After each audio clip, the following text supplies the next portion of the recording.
Good afternoon. Thank you for joining our KREI International seminar. First, President Du Bong-han will give us opening remarks.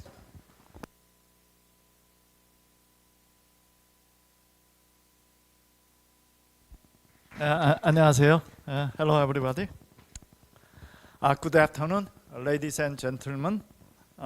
This is Du Bong-han, the president of the Korea Rural Economy Institute. I'm very pleased to be here at the Korea Rural Economy Institute International Seminar on the K-Ricebelt in Africa. Global crises such as the COVID-19 pandemic, the Russia-Ukraine war, and climate change have brought to the big challenge to the global agriculture and food security. These challenges have increased uncertainty of food prices, decreasing availability and accessibility of food. In particular, developing countries experienced negative impact more significantly than developed countries. Especially sub-Saharan African countries have suffered from the severe hunger and poverty. Over the past few decades, international community has made a continuous effort to solve the global food shortage and reduce the hunger. However, recent global food crises have undermined these efforts. To solve the global hunger and food insecurity, international cooperation and collaboration are needed in these days. The Ministry of Agriculture, Food and Rural Affairs in Korea is dedicated to enhancing agricultural productivity and eradicating hunger in African countries by producing and distributing high-quality rice seed under the name of the K-Ricebelt program. Today, through this seminar, we aim to create a platform for international collaboration and discussion for the K-Ricebelt in Africa. First, Director Yong-Ho Jung from the General Division of the International Cooperation of the MAPRA will give us a presentation about the K-Ricebelt in Africa. He is currently in charge of the K-Ricebelt project and will provide us with a brief introduction, objective, and expected outcome of the project. Next, my brother, Professor Shoichi Ito from the Kyushu University, will present the JICA's experience on the CARD project. So he's my brother. We met 38 years ago in Texas. He's my classmate. He's my brother. We know all family member each other. We always sleep together. Yeah, so I know how wonderful sleep together in a room with a close friend. Japanese do not sleep together. That is I introduce how wonderful Korean way of those sleeping with the same gender friend. Yeah, so we always enjoyed the onsen together, hot spring together, and stay together. He has many. He knows the many Korean agricultural economists. He knows the many Korean former high-ranked government officials. So he is very well known. He's the most international ag economist in Japan. He published a very good article in the American Journal of Agricultural Economics. Is lies on imperial good in Asia. So that it is quite a cited paper. He published a paper in the 1988. Yeah, 88. Yeah. So I published the yeah. So he was published a paper in AAA as a graduate student in the IAA. I published the AJAE in the 1990. So we were a successful student in Texas. Anyhow, yeah. It is my grace from God to have the good friend near next me. So we have the good friend in the China and Taiwan and in Asia in many countries. So we conduct several projects. I just make a phone call. Please come to Korea. He just come here to have us to deliver his expertise on the rice over the world. Right now, currently, he serves as president of the IDCR, International Food Research Institute. He shared the result of the phase 1 in the JICA's CARD project. He has more than 150 international students under the JICA program. Most of his students came from the African countries, Southern African, Southern South Asian countries. I taught a class at Kyushu University several times, but it is very hard to see the Japanese student in the graduate program. That is the reality of the Japanese situation. So Korea followed Japan, it is very hard to see the domestic Korean student in the graduate program in the near future. We welcome the student from over the world.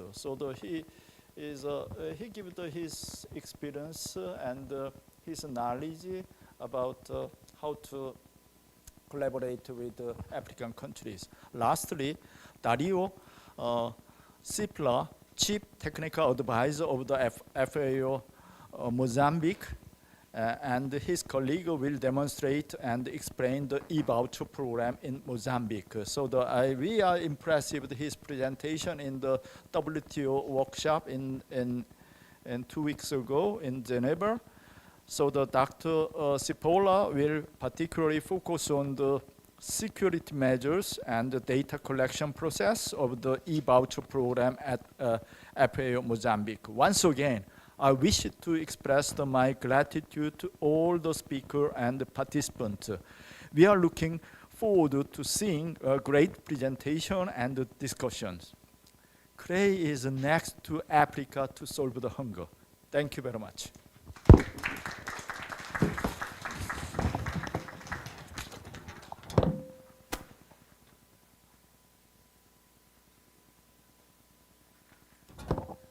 Thank you. So first, Director Yong-ho Jung will give us a presentation about the K-Ricebelt project in Africa.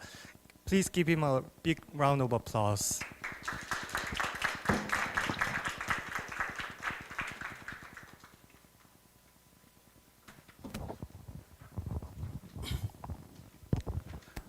Thank you. Good afternoon and good morning. I am Yong-ho Jung, Director for General Division of International Cooperation of the Ministry of Agriculture, Food and Rural Affairs of the Republic of Korea.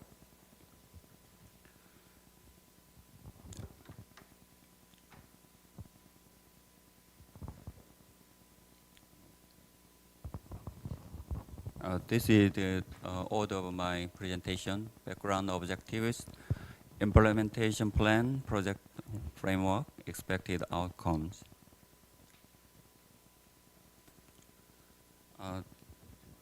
Rice consumption in Africa has been increasing by 6% annually, while rice production has not been able to keep up with the fast-growing demand. So there is a gap, and as you can expect, the gap is increasing. That is the main problem in Africa, in many African countries. And the total imports of African countries, are estimated to be about 60 million tons of rice per year. That is the one of the main problems in African countries. So, uh, enhancing rice productivity will be key to addressing the imbalance of food supply and demand. Seed, seed, water, and machinery are the main issues in African country regarding rice production and farming. We are focused on seed. In 1970s, in Korea, the Green Revolution helped us boost the agricultural production by adopting new technologies beyond traditional farming practices and played a significant role in eradicating absolute poverty. By developing a new rice variety with a higher yield and pest resistant, Tongil rice variety led Green Revolution and helped Korea achieve self-sufficiency in rice production. As you know, in Africa, on-farm seed production is one of the main barriers to higher productivity in many African countries. About 90% of seeds from their home or their own farm, not the official government side. So, building on the experience of Korea's achievement of rice self-sufficiency and boosted rice productivity, K-Ricebelt project aims to work in cooperation with African countries to develop and distribute high-quality rice varieties that suit the local conditions. Such high-quality seeds will bring increased income to farms, as those seeds are high yielding and pest and disease resistant. We are assured that we have experience and expertise from Tongil rice varieties and our self-sufficiency in rice. So this project based on two things. One is from the African site's need, and the other is our Korea's experience and expertise. So we already provided several agricultural ODA projects to Africa, but this project more focused on a more comprehensive and tailored support. The K-Rice project, we are focused on 10 African countries. These are Ghana, Guinea, Gambia, Senegal, Cameroon, Uganda, Kenya. And these 7 countries already confirmed. So we are starting this year and next year. Another 3 countries, Guinea-Bissau, Sierra Leone, and Cote d'Ivoire. We are start soon, 2025. The one point, the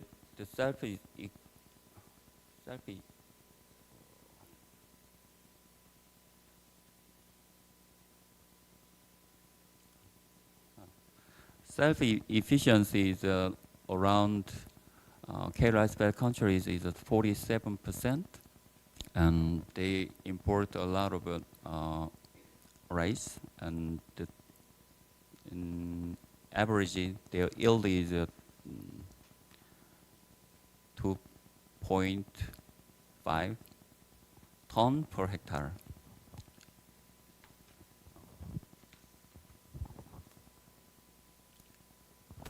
The objective of this project is to distribute 10,000 tons of high-yielding rice seeds to the participating countries every year, beginning in 2027. The number of seeds is expected to produce rice that can feed 30 million people per year. The K-Ricebelt project aims to enhance rice self-sufficiency in Africa, where there is a high demand for rice, by providing comprehensive support, including rice variety development, seed supply, and technical training to countries in the region with a low rice productivity. K-Ricebelt goes beyond transferring the variety of rice to building the foundation for sustainable agricultural development. It involves supporting the establishment of seed complexes, seed production, seed distribution to farms, and value chains through collaborative efforts between the agencies engaged in the project. The Korean government has taken significant steps toward improving food security and livelihoods of millions in Africa with the launch of the K-Ricebelt project.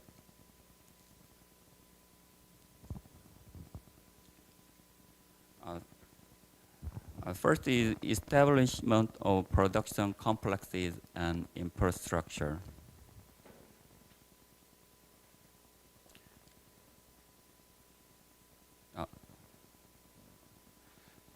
The K-Ricebelt project in Africa will establish rice seed production complexes of 50 to 100 hectares in each participating countries.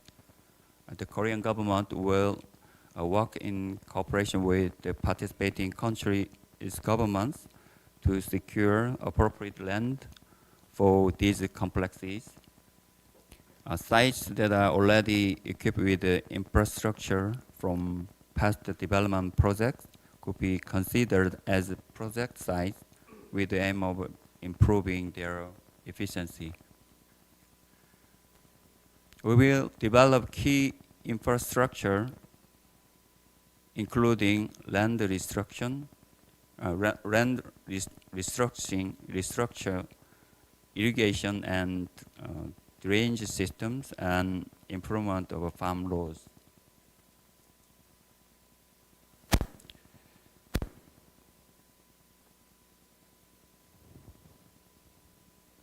These are our plan, the annual plan. This project, 5 year plan. So the 2023, this year, 300 hectare is our target, and 2027, about 1,000 is the target area, and each country is their own target size of seed complexes.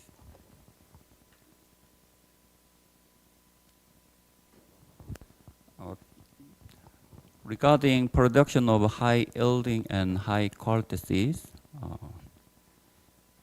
the project aims to produce high yielding rice varieties, including the Tongil variety that suit local conditions. The high yielding Tongil rice is well suited for adaptation in Africa.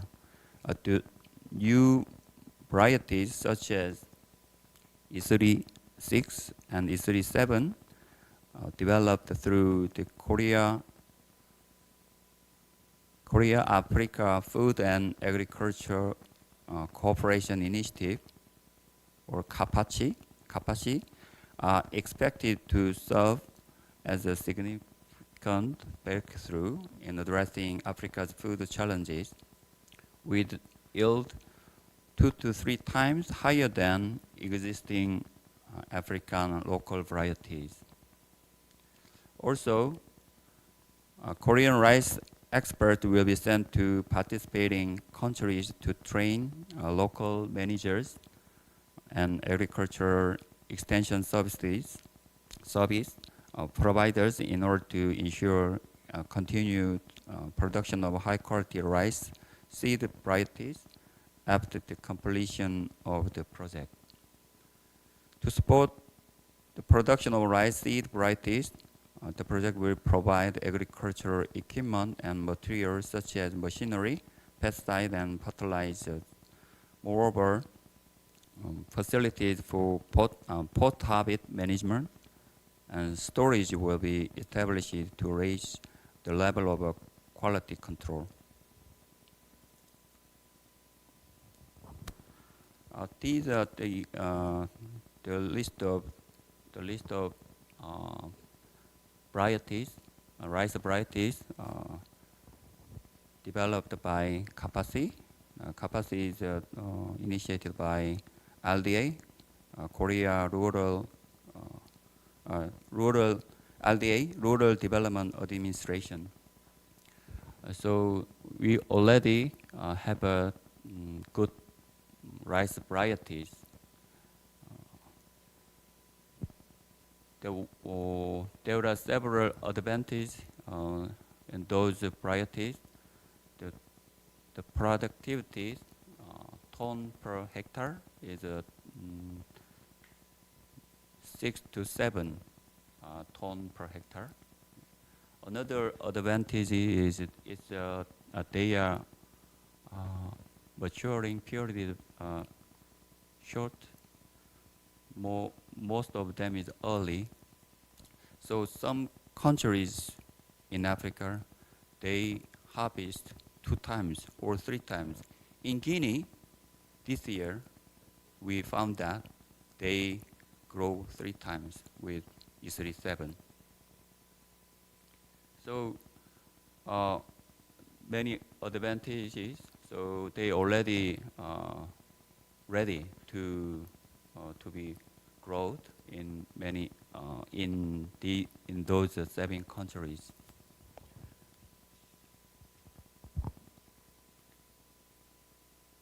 So that is also the annual plan about the amount of rice seed in those countries. In this year, to about 40 tons will be harvested in 6 countries in Africa, and 2027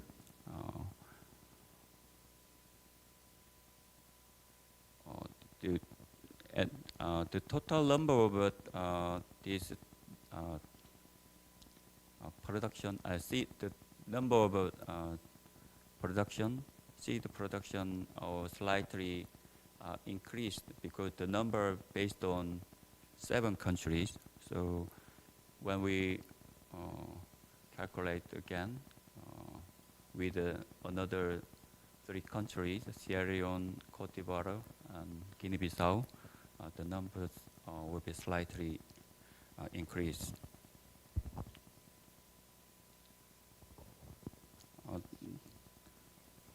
The last issue is the distribution of quality rice seed to farms. Distribution systems tailored to local conditions, consultation with participating countries. We researched and discussed, had a consultation with participating countries. There are 3 types. One is led by government, Cameroon, Guinea, and Senegal.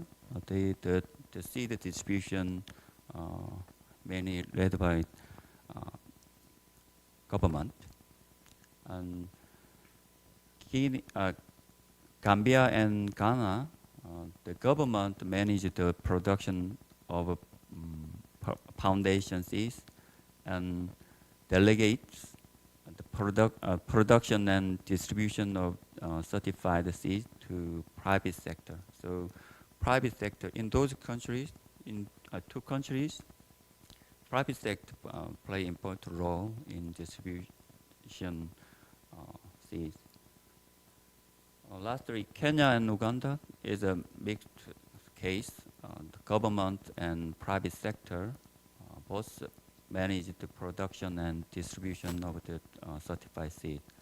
So the seeds from this project will be distributed by diverse channels based on the countries, the best way to the participating countries.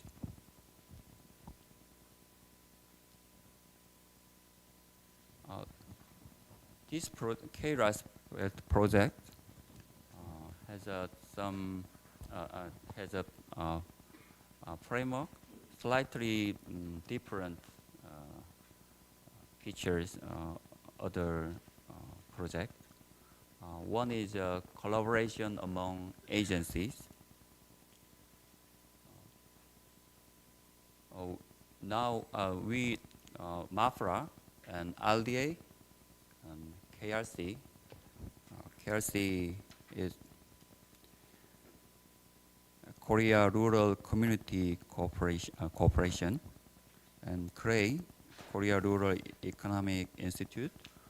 We all several agencies involved together from the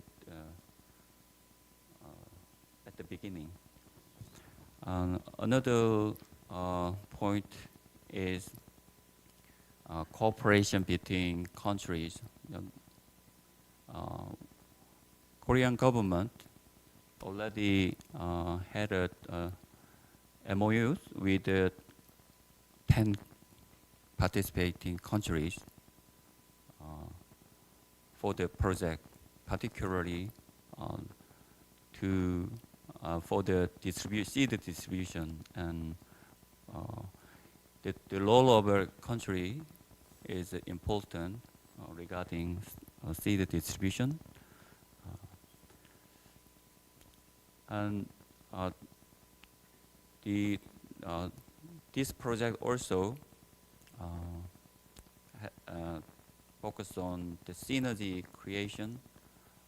This project, K-Ricebelt project, hope to link or connect other OD project, including the technology assistant and machinery, etc. The last one is assessment and feedback.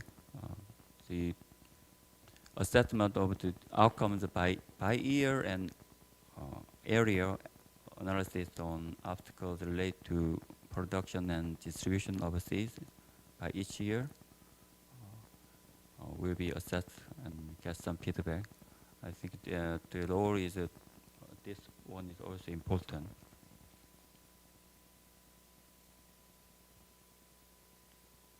For your understanding, this project, K-Rice project in Africa, MAFRA has a role in coordinator, and the main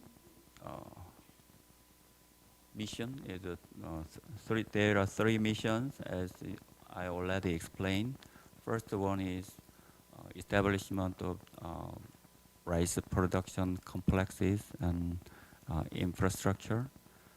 MAFRA and KRC has the main role. And the second one is the production of certified seeds, extension services, LDA, and Copia Center in local area as the main role. And third one, seed distribution to farms and value chains, MAFRA and LDA and KRC, and recipient countries, KREI, also WFP, some international organizations can join for this mission. So at the end, we can get these outcomes.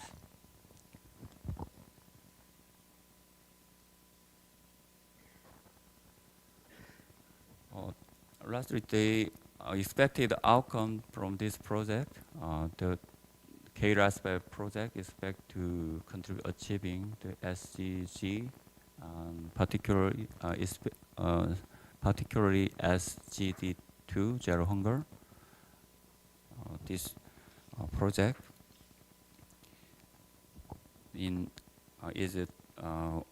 will boost rice production by 2 to 3 times via the establishment of rice seed production complexes in each participating country,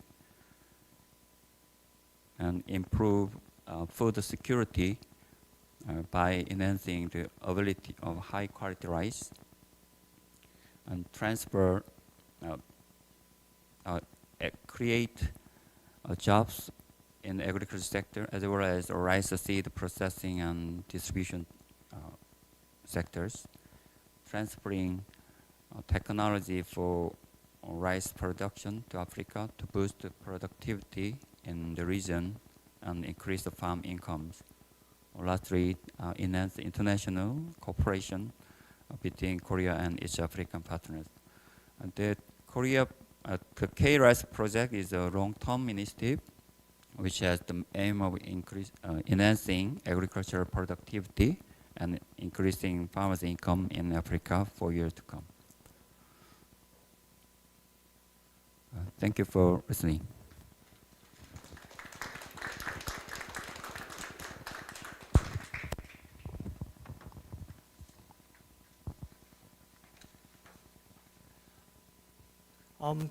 Thank you for the informative presentation. Let's give him another big round of applause.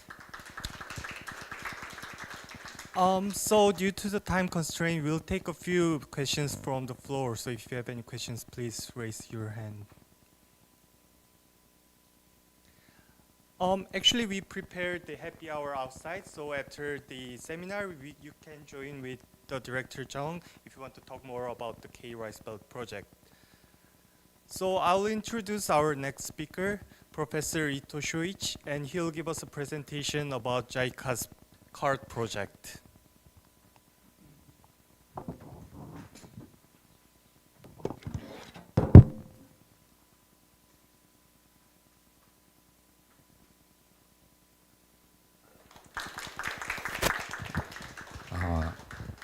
안녕하십니까. My name is Shoichi Ito. I'm very happy to be here, and thank you very much for inviting me, Dr. Han. And as he explained earlier, we have been friends and brothers, since 1980s, and we slept together and grew together. Well, we slept together, but the separate, beds, not on the same bed. And actually, we during the last 3 decades, we exchanged the information and academic experiences, and practically we grew together, and we are still growing, aren't we? So today, I would like to explain the JICA's program, the CARD, and I'm very happy to see the Korean government is going to do more progressive things in Africa for rice. Here,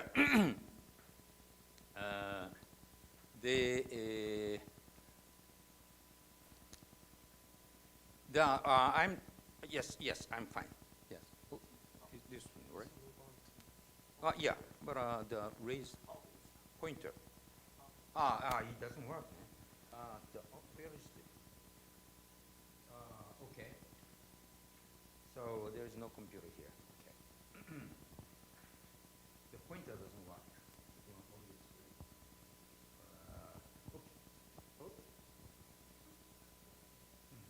It's okay. And this is, we had phase 1 and phase 2 in the member countries. Okay, hold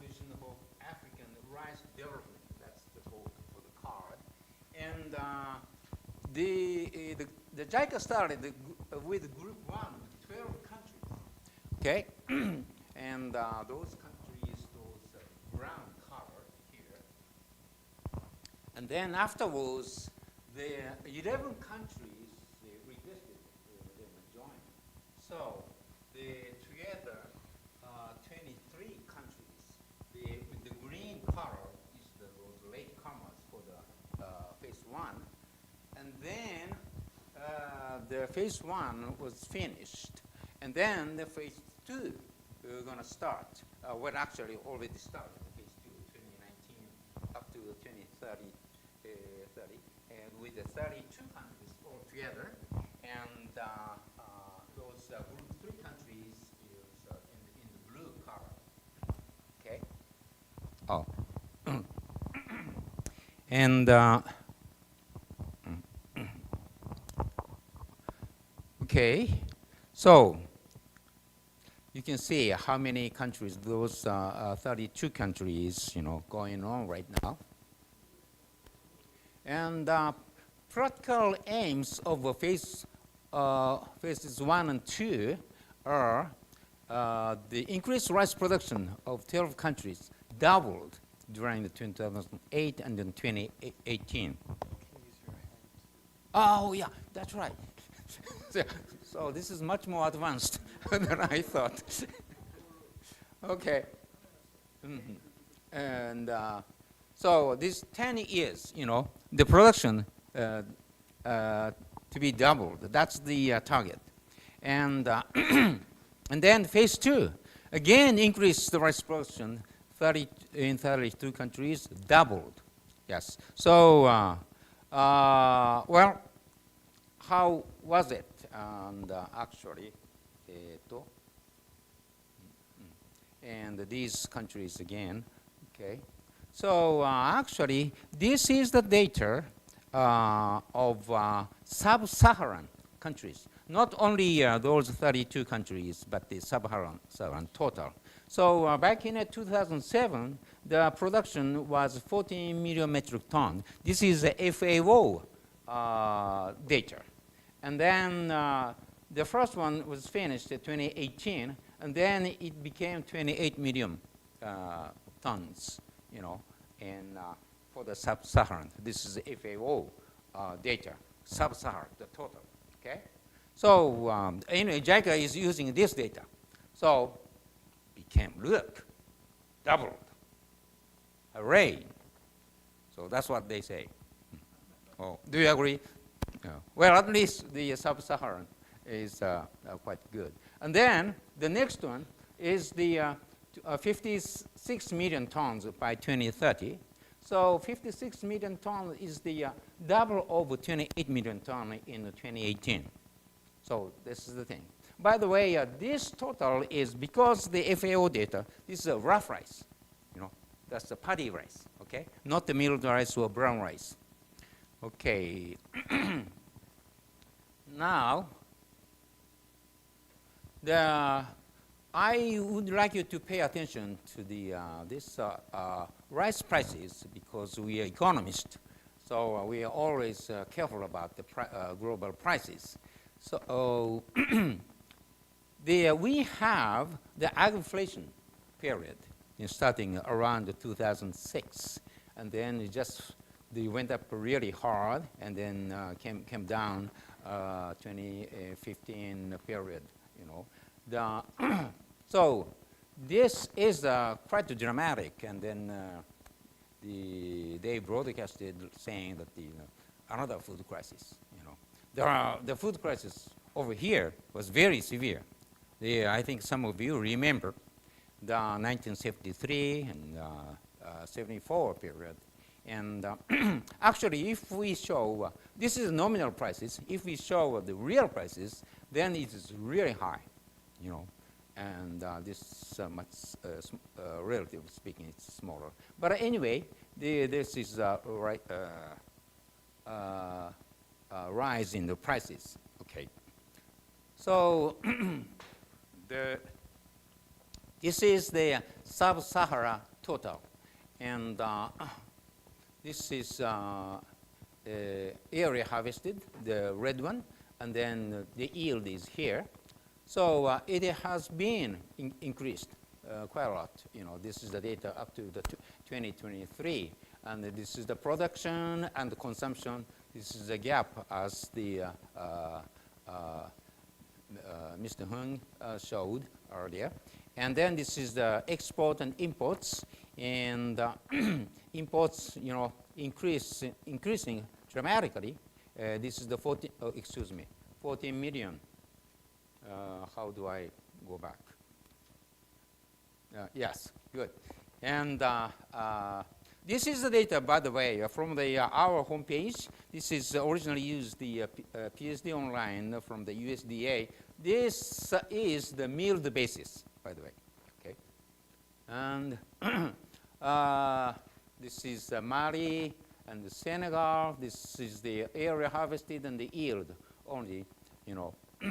And this Senegal just increased quite good in terms of rice area, and then so as the Guinea. And of course, you can still pay attention to how the you know, coincidence between this rise in yields and market prices. Okay. And this is Ghana and Nigeria. Nigeria is the biggest rice producer in Africa, and area increased to 3.5 million hectares, and yield has been increasing as well. And Cameroon, which is rather small, but the you know, in the area increased. And Uganda, Tanzania, and Mozambique, and Madagascar. Okay. So the results, I chose only 12 countries, you know, who started originally. You know? And then between the 2007 and 2018, the growth rate, in terms of rice area, 1.66 times. So 66% 166% increase. And the rice yield is growth rate is this 66% increase, and then rice yield the 35% increase, and then the production the 114% increase, so more than doubled.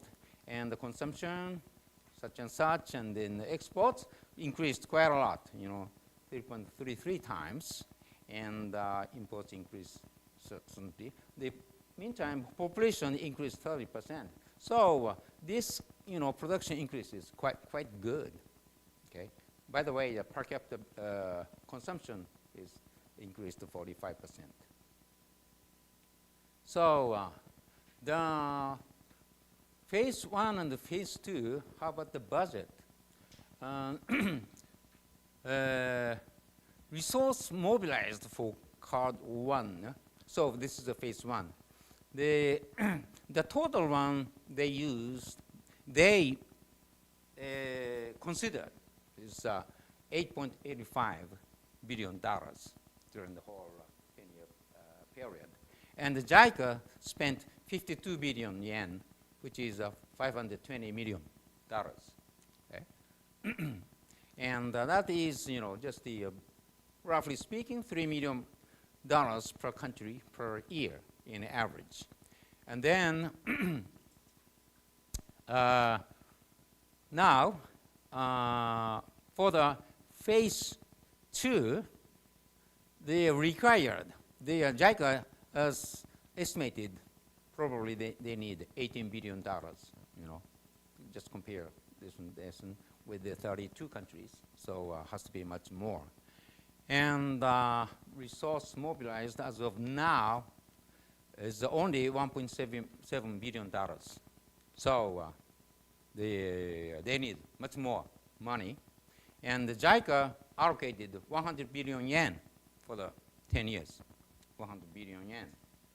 And at the time, for the phase one, 52 billion and 520 million. So, excuse me. So, gotta be more than, 1 billion, but because of exchange rate, it's so depreciates so much, very sad. So, $666 million, and then, technical aid, 40 billion, and grant aid, 18 billion, and loan, 42 billion. Those are the three types of funding. So, by the way, excuse me, for the phase one, the funds are the 3 billion coming from the World Bank, and then African Development Bank, and then IFAD and the government to the on the African governments, and the JICA over here, and then FAO, things like that. So the JICA is considering this kind of, working together for the phase two.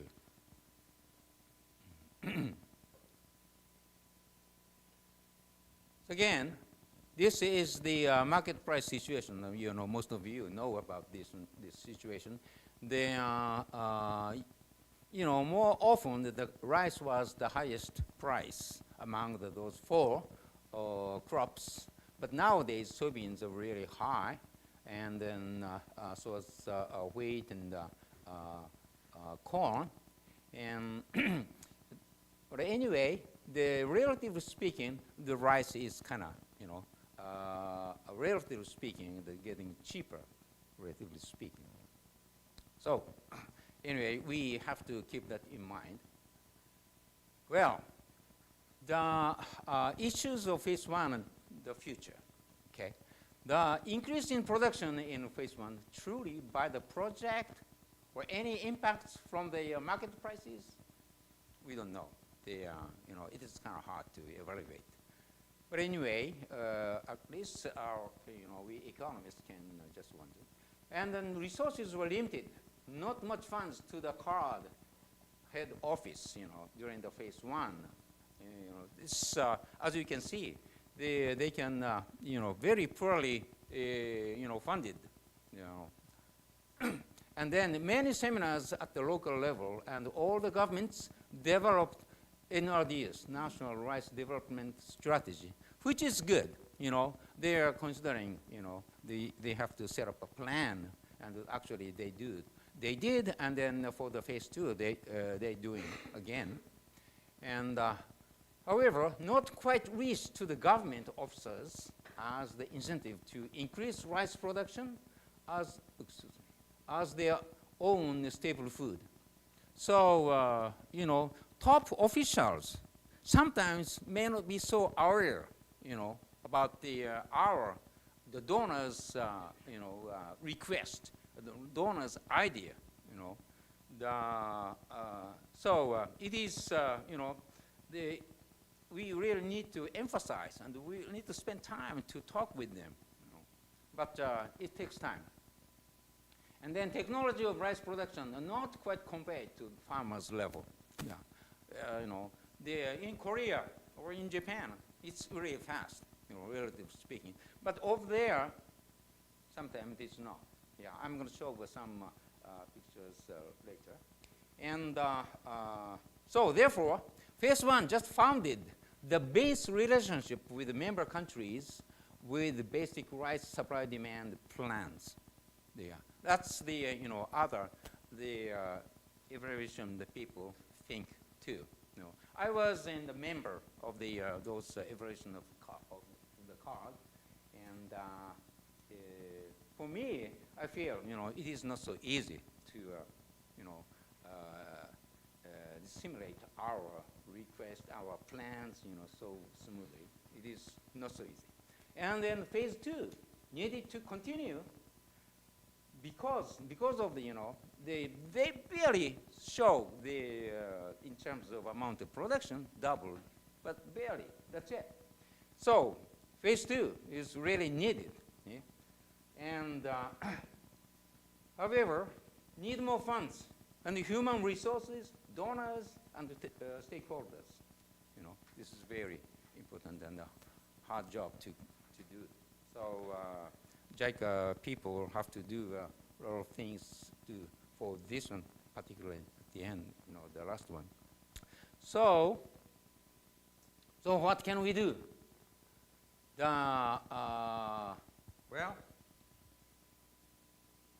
So we can do is the collaboration, okay? Collaboration between Korea and Japan. Well, actually, there is no words in Japan about the Korean government, and then Korean government in the name of Japan regarding the African support. But you know, however, actually I talked with the JICA people before coming here, and then Mr. Suzuki is in charge of the whole things, and and then I asked him, do you know the Korean government is planning to do a similar program in Africa? Then he said, "Oh, that's great. Well, we can do it together." So I don't know about that Korean side, but anyway, at least you know we can exchange information and work together, and then get the funding. You know, maybe by doing together, you can do. You know, if this production increased, you know, to a certain amount, then we did it. Then people over there, they said, yeah, we did it. Or the World Bank, they say, yeah, we did it. But you know, everybody did together. So I think the collaboration is very, very important and influential, you know, to exchange information.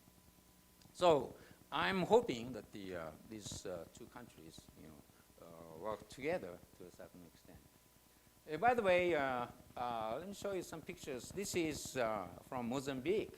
You know, during the rainy season, they cultivate by hands like this, and with this one, the very primitive way, and one person can do only half a hectare with this one, and they can do only during the rainy season. And yeah, this is they get the barefoot and stuff, and then they walk back to their village, and it takes 2 hours to get back there. So in the morning they come to work to the field, spending 2 hours, and the back to us. So 4 hours each day. So it's a really hard work to do. And then at the village, they meal like this, and then but they're happy, you know, to sell the rice. And this is the Tanzania. This is Kilimanjaro. This is a movie star. And so this area is, you know, wide open place. And this is a certain area which is, you can see, surely it is irrigated. And this is the area done by the JICA for the long time. You know, they spent quite a lot of money. And when I went down there, the area is just like this. And Lower Shimo, Tanzania. And then this is nice irrigation, you know, and like this. And then for the rice, it grows like this. And well, there are many scientists, you know, agronomists saying that in African areas, if you bring the technology, you can do grow like this, you know. So the soil per se is not so bad. Yeah. But those technology, can we bring it there so easily? That's the question. And this is just like we see here in Korea and Japan. However, don't do this one because they are too expensive to apply in Africa. If you spend a lot of money and do that only this area, then you can do it. Yeah, like 10 hectares, But, well, for other area, it's impossible to spend more money on this area, or to the other, tribes try to introduce this technology over there. No.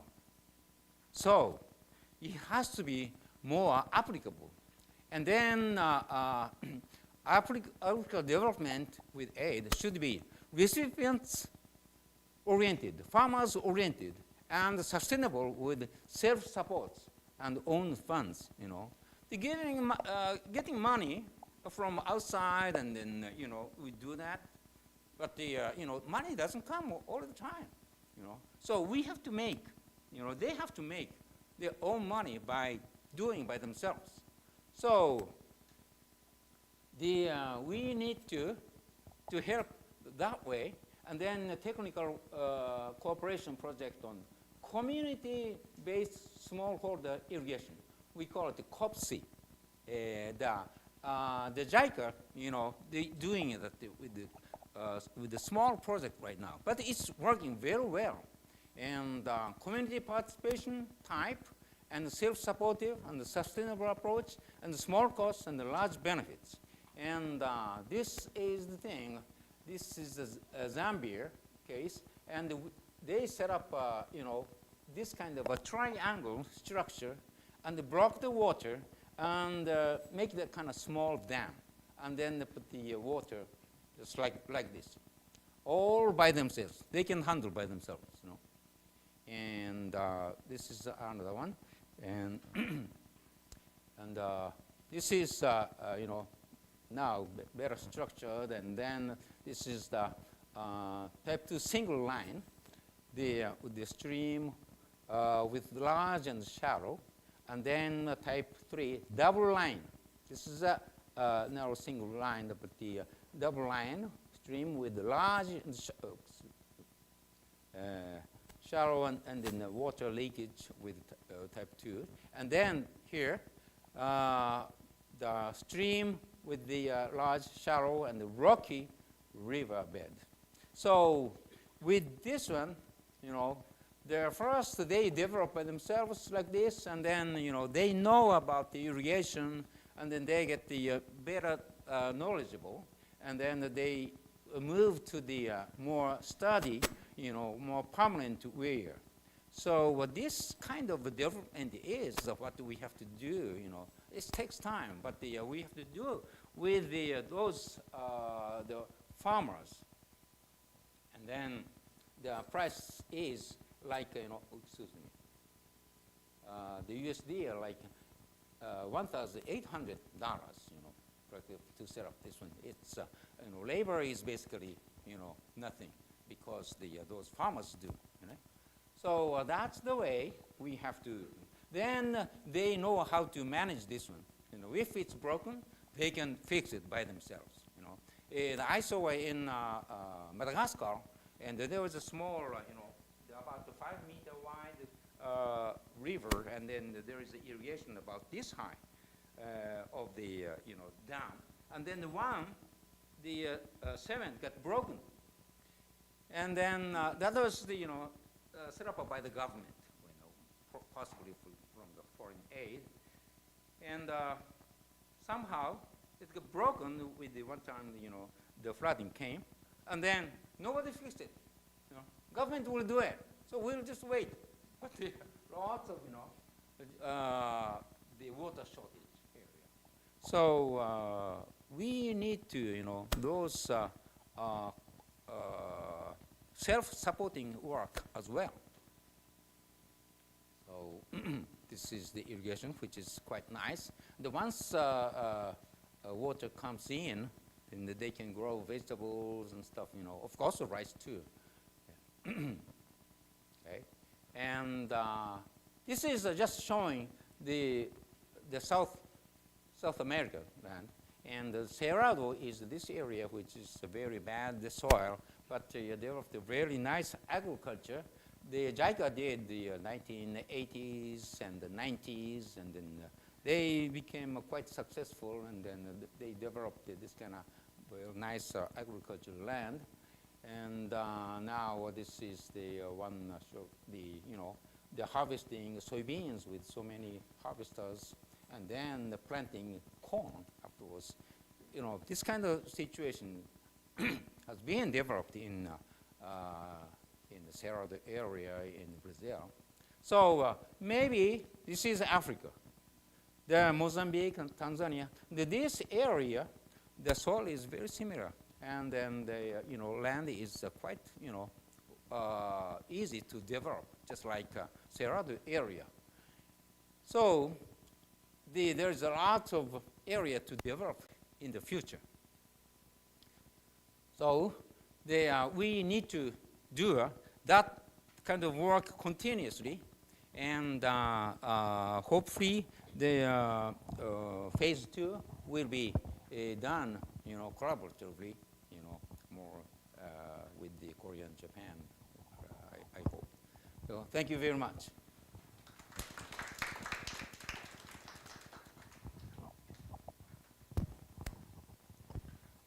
Thank you for your insightful presentation. Let's give him another big round of applause. So if you have any question for Professor Ito, please raise your hand.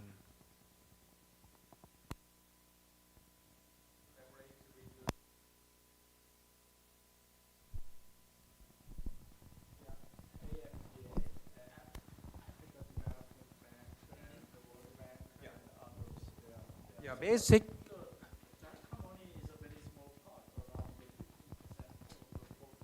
Yes, yes. Phase 1 project money. Right. Yeah. So, how the JICA World Bank and then the other those big development bank has lots of funding. So they have their own projects, but are similar to what the card has been doing. So, they consider this is together. So not necessarily they put the money in JICA. No. They do a separate, programs.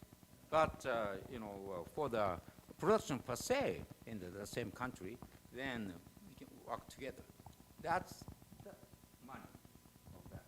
And also like IRI, International Rice Research Institute, they work together too for the varieties and stuff.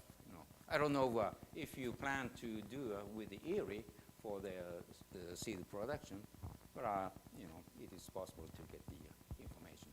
So and also you proposed we encourage the self-support movement Yes, in yes. African country. Locally. That is yes. we have Korea experienced spiritual movement, Sema New Village yeah, movement. yeah. Mhm. So that would be applied Yes, to the yes, African sure. country with Yes. the Ricebelt project Mhm, together. mhm. Yeah, I'm aware of that. Yeah. Yes, that's a great procedure.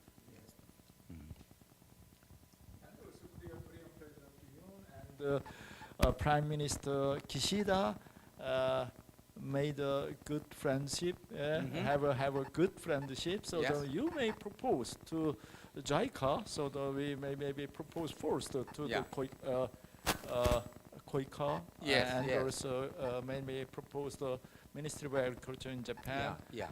Propose give the hand, give Mhm. the hand to the Korean Yes, yes. government first to Definitely, I collaborate will. together. Yeah, Yes. And I also tell them that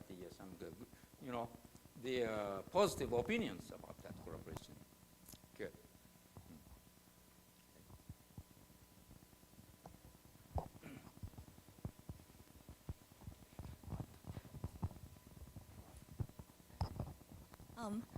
Hi, Dr. Ito. First of all, thanks for sharing your wonderful experience with us.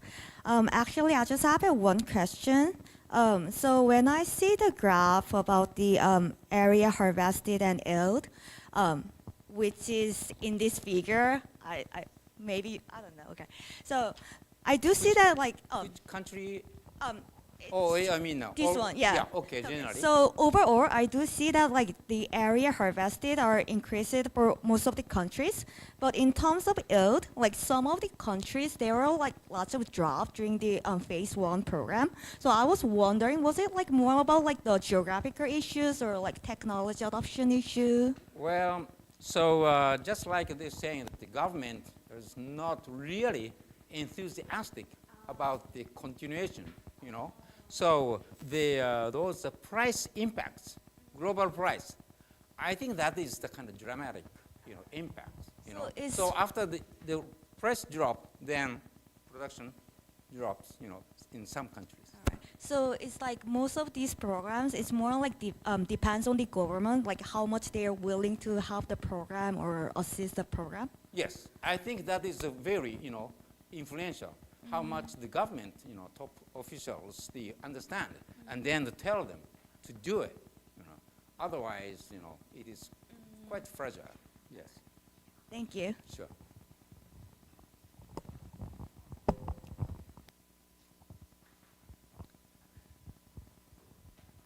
Thank you. So I'd like to introduce our last presenter. Actually, he's been waiting in the Zoom link, and he's from Mozambique. So please welcome Mr. Dario Chopola for the presentation about the e-voucher program in the Mozambique. Thank you so much. It is a pleasure and an honor to be here with you. Ms. President of KREI, thank you for inviting Mr. Chan, Professor Ito. It has been quite interesting to hear you and your experience. And I didn't ask questions, but I had so many. And maybe one day we will have the opportunity to talk about all this. I was particularly pleased to see in the presentation two of the key elements of the agricultural production that are absolutely key here in everywhere but here in Africa. Water, I've seen what has been presented of what JICA did. I personally witnessed the excellence of JICA in irrigation when I was working in Djibouti, where only 150 millimeters of water rains are per year. And so water is the first one, but then seeds. Seeds demonstrated to be the most powerful agricultural input to increase efficiency of agricultural sector. But seeds need to reach farmers. No matter how much research, how much investigation, seeds need to reach farmers. And this is a key issue in Africa. So what the tool that I'm presenting today is the tool to allow farmers to receive seeds. So I don't know if you can see my screen.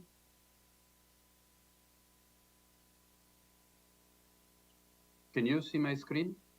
So we can see your screen. Okay, great. So I will start my presentation. That will be a 3 steps presentation. I will start with a PowerPoint. I will continue with the video, and I don't know if you received our link so that you can see the video directly there, or if I have to show it here, you will tell me. So And finally, we're successful to download the link, so we'll turn on the video when you ask us to turn it on. this will be perfect. So let me tell you, this is the next one, please. This is IDEA. This is a software developed by FAO, and this is the software that we use in the voucher system. IDEA is a management information system. It provides a lot of information. It allows to register beneficiaries, to identify them, to manage data. What we have seen, no, sorry, the previous one. Okay, you don't have it. So we would like to show you now the video where everything, whatever I will say, is communicated briefly, and then I will go deep into 2 or 3 elements. If you want to start the video. Yes, we'll start the video.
So sorry for the technical issues. You may now proceed with your remaining presentation.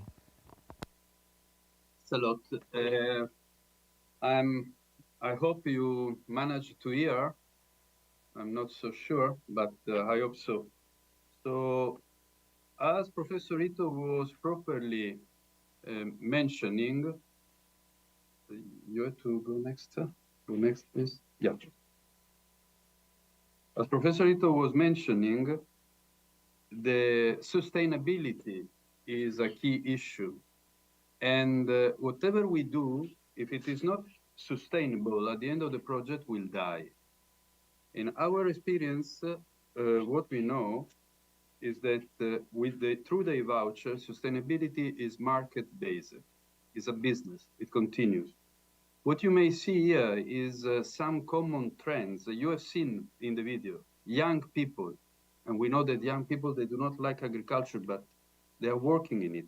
Young agro-dealers, women, and all these is somehow demonstrating a transformative power within the agricultural sector. So the introduction of these simple IT tools is generating changes.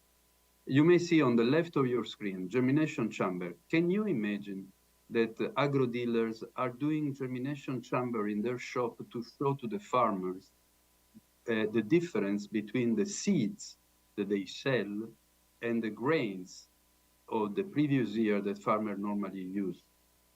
You may see here pictures of Mozambique and Uganda, but you cannot recognize them because the pattern is the same. Agro dealers organize seed fairs. Farmers arrive and buy. Agro dealers shop, they change their shape. They are more modern now, more clean, more organized. Agro dealers organize field days where farmers arrive from the surrounding area and they see the benefit of what they produce. But what I want to tell you is this issue of the e-voucher is really changing things. You see, the agro dealers that was teaching the distance between plants, sowing on lines, agro dealers are somehow transforming in extensionists. In another project that we have, agro dealers are becoming banking agents. They do simple banking activities like receiving money, lending money within another project, because now they have a financial capacity to do this. The next, please. Here you have in IDEA all the features of IDEA, and I will not steal time reading it, but I just want to tell you the key, what we can see is this empowering, the E of IDEA, empowering farmers and agro dealers. They take responsibility of their own destiny. They take their own decisions. They decide what to buy, what to sell. The next. Here again, you have all the features of IDEA, but let me insist only on one. It's flexible and modular tool. It's so modular that we use it both in development process projects and in emergency projects. I will give you just one example. We had the Freddy cyclone a few months ago. It was immediately after the sowing period. Many of our farmers, most of them in a specific area, lose everything. They've lost everything. The cyclone destroyed their plots. The European Union, who is funding our project, called us and asked us, what can we do to help these farmers in emergency? We have no more money to give you, but please tell us if we can do something. And what we did was to the same farmer who 1 month before they bought their seeds and their tools, we provide and lost everything. We provided them with free access to the same items, to the same seeds that they bought 1 month earlier. So free of charge. So the flexibility of the system allow us to work to create this continuous between emergency and development. And this is a treasure that will never be valued sufficiently. The next one. We have in the tools that we are using, and then you will see a demonstration now, use biometrical facial identification. And this is, again, a powerful tool to assure that the right beneficiaries will receive the inputs they are entitled to and will avoid irregularities and fraud. Here you have a small example of the card that we use. It's just like an ATM card. It's absolutely the same. There is a chip with all the information of the beneficiary, and the card may be easily customized by donors, by program, by country. And in our experience, what happens is that during catastrophes, farmers may lose everything, but the card, they don't lose it because the card is for them the possibility to restart their livelihoods. And we had cases of this. Now, this is the area where we are working in Mozambique. This is northern part of Mozambique, and we have around 60,000 beneficiaries. But IDEA is working in Africa in several countries, and I've seen that many of them are those of the K-Ricebelt. So Burkina Faso, Congo, Ethiopia, Mozambique, many of them. And then it is under development also. You may see it is working now in Ukraine, in Kenya, that is under development in Afghanistan and supporting many other countries. The next one. How does it work? We register the beneficiary, and the registration, the selection of beneficiaries is done together with local authorities. Then the beneficiary co-pays the package that he chooses, and after the co-payment, so a certain amount of money is requested to the farmers. So they have to pay 50%, 20%, 40%, 60%, depending on the value of the package. So they, after the co-payment, they can go and redeem the voucher. So they get the inputs they're entitled to. Now, many times we have seen in the past these programs that we say the first year with the support will be 100%, second year 75%, the third year 50%, fourth year they will go by their own and there will be no contribution. The advantage of the voucher is that all this, it happens at the same time.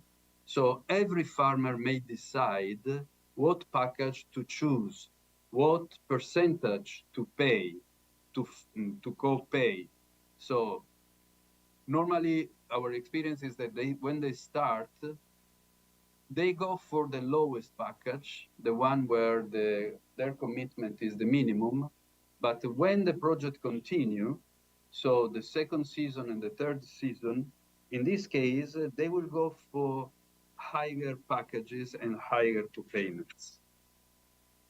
Now, I would like to give the floor to my colleagues, Alberto, Agello, and Lydia, that are here to show you how the registration takes place. This is a live demonstration.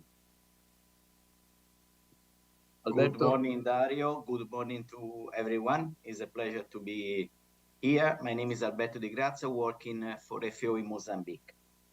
So, as Dario mentioned, IDEA is a modular system that enables farmers from registration to redemption.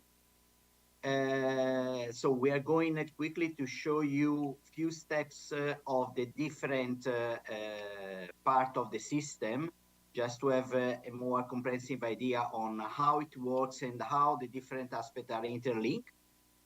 We start with the registration. That is what normally our technicians, government technicians and others are doing in the field after the pre-selection of the farmers. So we are using a free tool that is Kobo Collect, but with some additional feature that allow to do the registration of beneficiaries and capturing biometric data. In this case, we are speaking of face recognition. Agello, you can, while I'm speaking, I think you can start and entering the information. This is something that we just did for this presentation, meaning that all the information that can be part of the registration process, it depends on the interest of the project itself. So we can collect a few information, we can collect more information, is modular, you can decide. What is important also to mention is that all the process from registration to redemption can work offline. What it means that in areas where there is no internet connection, it's possible to register on the same day beneficiaries and also give to them the chance, the opportunity to purchase from the agro dealers, no matter. The system works, and we, at the end of the day, it's important that the information is synchronized in the system. So now we are on the steps where we collect the biometric data of, in this case, of our colleague Lydia, that let's say is the beneficiaries of these cards. So we collect the data. These data are registered in the card.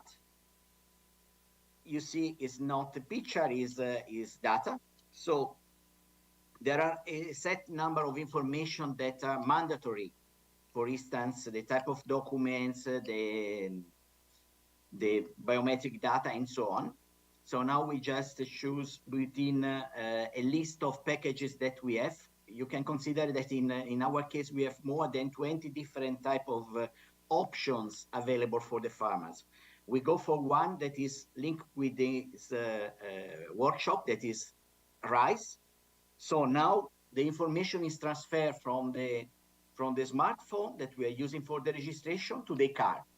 At this stage, we are ready. The farmer is ready to approach, to go to the agro dealers. The agro dealer has one smartphone with a different application that is called idea distribution that allow to proceed with the two additional steps of this process. What are the two additional steps? As Dario mentioned, we have a co-payment from beneficiaries. So co-payment is a percentage of the value of the package that the farmer can purchase, can pay or must pay before the system unlock the subsidy. So in this case, you have here the information that the agro dealer see when it touch the cards on the screen, on the smartphone. So you have the name of the beneficiaries, his contact, what is the type of package that he choose, and what is the amount, in this case, 14,000 meticais, that is the currency of Mozambique, that he has to pay. So here, we can, the farmer deposit the money to the agro dealer, can be in one step or in different moments, doesn't matter.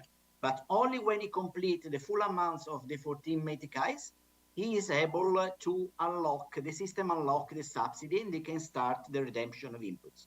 So here, for reason of time, we are going to enter the 14,000 as a co-payment.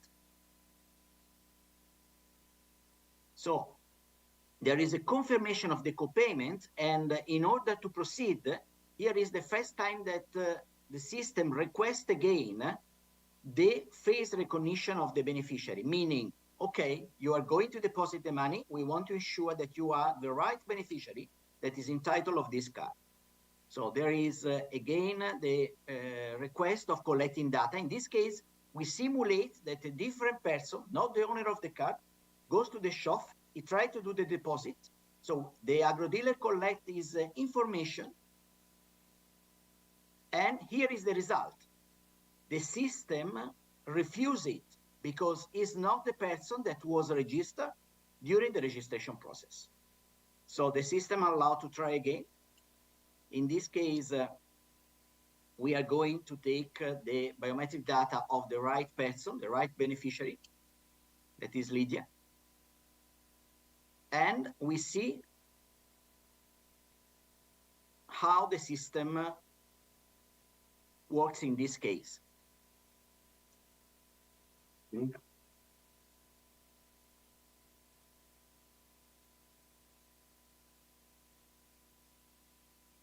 Just a second.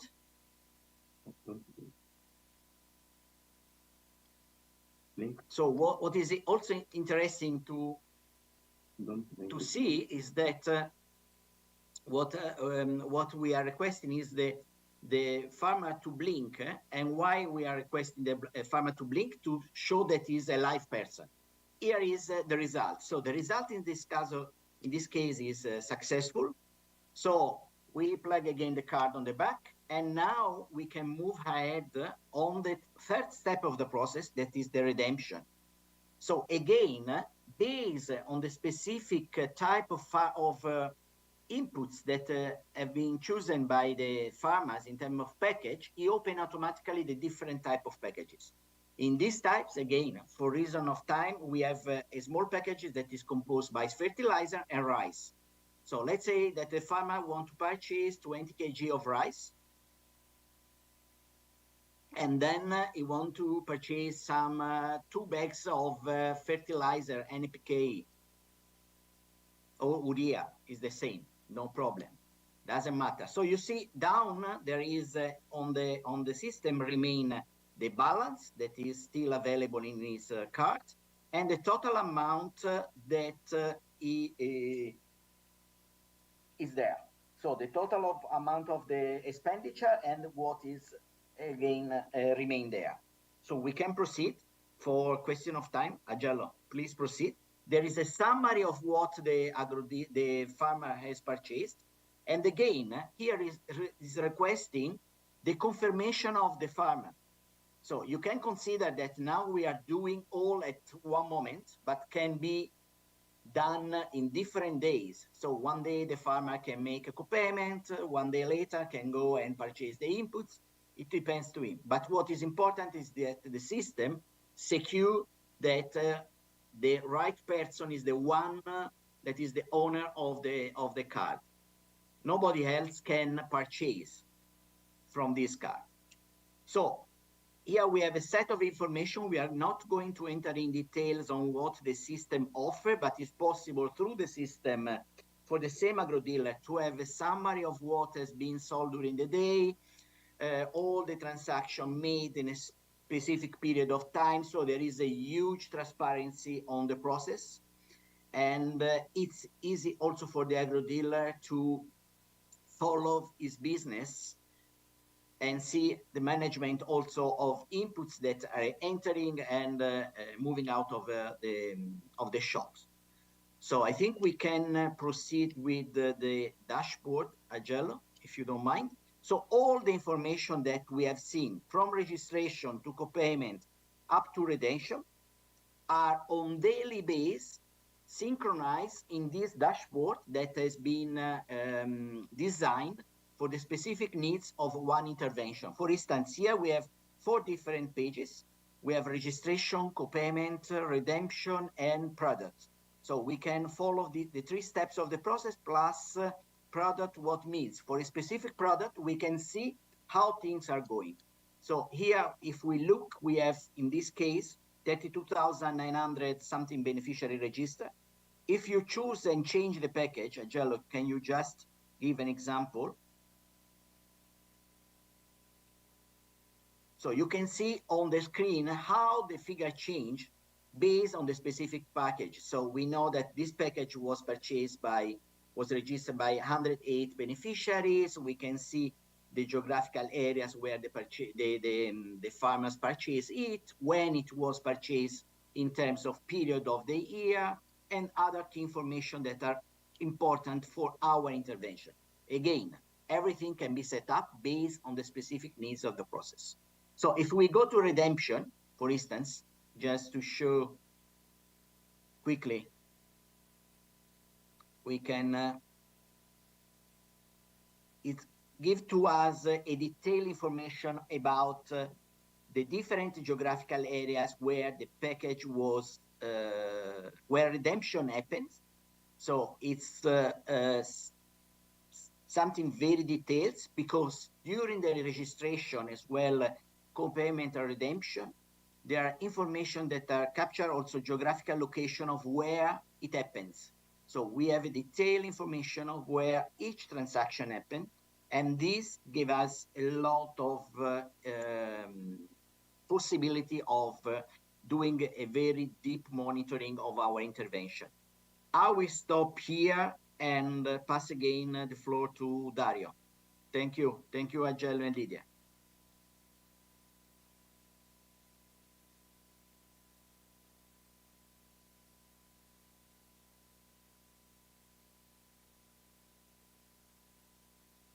Dario, I'm giving back to you. Apologies, I was muted.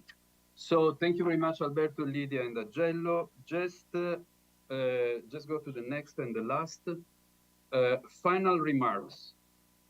Please consider this. This is IT and software based, but please don't make the mistake to consider it as a magic tool and that it works because of the technology. It works because of the people. It needs boots on the ground. This monitoring continues, and that is done through the dashboard should be accompanied by a monitoring on the field. You know, with input distribution, there is a lot of money that is moving. If you have $100, 10,000 beneficiaries, that's already 1 million. So you have to be to assure the integrity of the system, and this is why we have all these internal controls. IT facilitate access and availability of inputs, but don't consider it e-voucher only a tool to distribute inputs. E-voucher is a tool to move development. To move development in an autonomous form without projects, without donors, because it is based on financial resources, financial sustainability, social sustainability, and it is market-based. The e-voucher demonstrated to be a powerful tool for local economic development. Have you seen the lady with the truck? The first thing she did after the first season with the earnings of one season is to buy a truck, and then she recruited more people, and then she started selling far away from her shop. For those like me who are concerned with project management, e-voucher is so powerful tool to simplify procurement, avoid missing agricultural season because inputs are not there. We are using these also for groups of farmers and farmer free school and ad hoc solutions. And then it has a predictive capacity. You may predict yield. You know, I've sold 10 tons of maize seeds. So I know that I planted 10,000 hectares, and it means that I will have probably 200,000 tons of harvest. And so you may predict prices, you may inform a middleman, transport, you may track fake seeds, because you say, oh, how is it possible that we sold 80,000 tons of seeds if the country does not produce 80,000 tons? You may use it to inquire about any kind of funny operations. It may be used for taxes, so it's very powerful. But I would conclude here, and I will be happy to answer to your questions, if any. Thank you so much. Thank you so much. Let's give a big round of applause for Mr. Dario. So if you have any questions, please raise.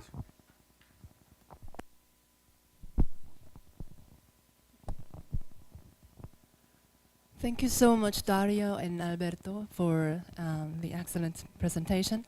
And I think the project is fascinating, and it's a very powerful tool for monitoring and implementation of these projects, especially in terms of seed distribution.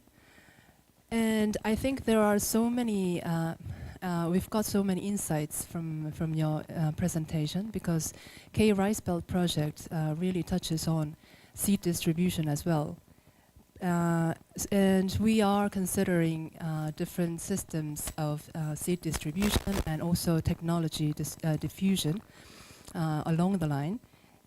And I've got many ideas from your presentation and the IDEA project, but I have to ask myself, and also I would like to ask you, who will be the agent, or who will be the actor that will manage at the end of the day?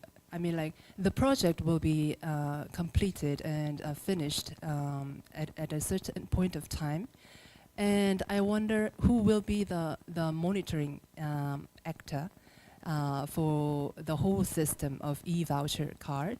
So now, currently, FAO funds the whole system and also monitors it and manages the whole operation. But then after the project, once it is just completed, who will be this actor of monitoring and managing and controlling the whole system? Because I see there are many sensitive issues such as data collection, and I know that EU and USAID will be, and also the FAO will be quite careful with these issues. But I wonder if the recipient government, I mean, like, the partner countries, have the capacity to control all about this. And also, I wonder, you actually, like, mentioned very well about the limitations or some careful points regarding using this IT software. When you say that the markets and financial sectors and people who are using it should be prepared. It's not just about the technology. So I just wonder how FAO is considering about the sustainability of this project. So when you finish it, thank you. Thank you to you. Apologies, I didn't got your name at the beginning. So let me tell you, the idea is the following. We need to help farmers to use good quality input. We need to help them to see the difference between the seeds and the grains, just for you to have an idea. Here in Mozambique, farmers using seeds are only 5% of all the farmers. So 95%, it is between 5 and 8. So between 95 and 92% of the farmers in Mozambique, they do not use seeds. So the first step is to teach them to use seeds and to see the difference. Now, what happens? You may think on the voucher system, and we will talk about it later. But the first issue is the sustainability of a seed system. So when we encourage farmers to go to the agro-dealers to buy seeds, so look at the huge difference between a white UN truck arriving in a village and distributing bags of seeds, where they get what they get. I mean, they do not choose, they receive.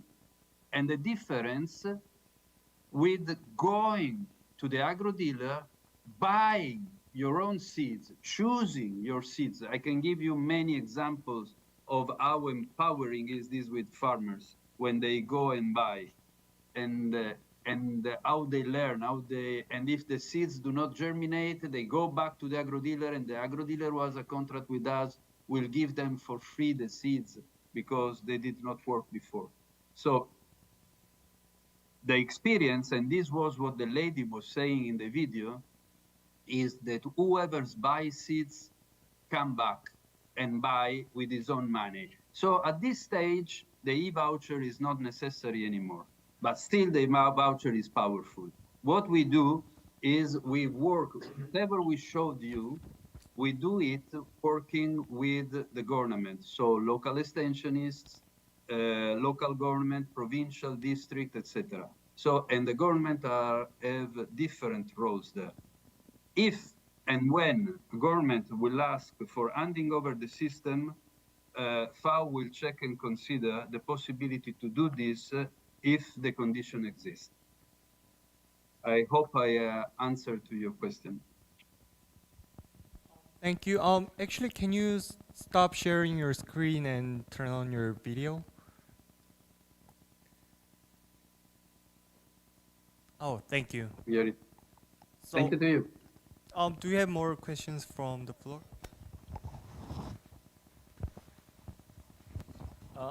Thank you very much for your wonderful presentation.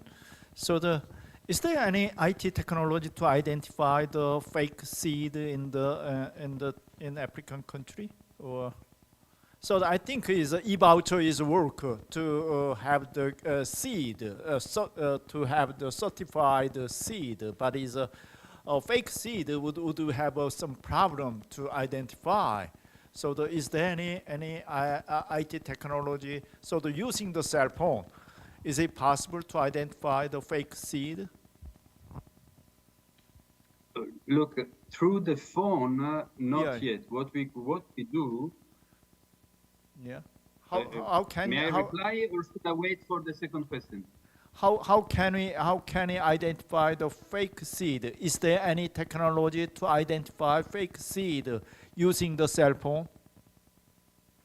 What we do is, as I mentioned, what we do is we do monitoring. When we see that there are data that do not respond to the information that we have from the for the National Authority of Seeds, when we see that there are too many seeds, certified seeds, we do monitor.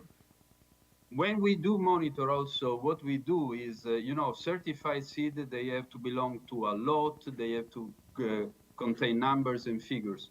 Or during the field monitoring, we do check if we have real seeds or fake seeds. And, but in addition to this, what happens is that when a farmer buys seeds, he wants seeds germinating. When a farmer receives for free seeds, if it doesn't germinate, it does not complain, and we do not know the amount of fake seed into the market. So there is no a straight question to say, can you, through the e-voucher, identify fake seeds? Because this is not the technology is taught for. But we may monitor the presence of fake seeds into the market.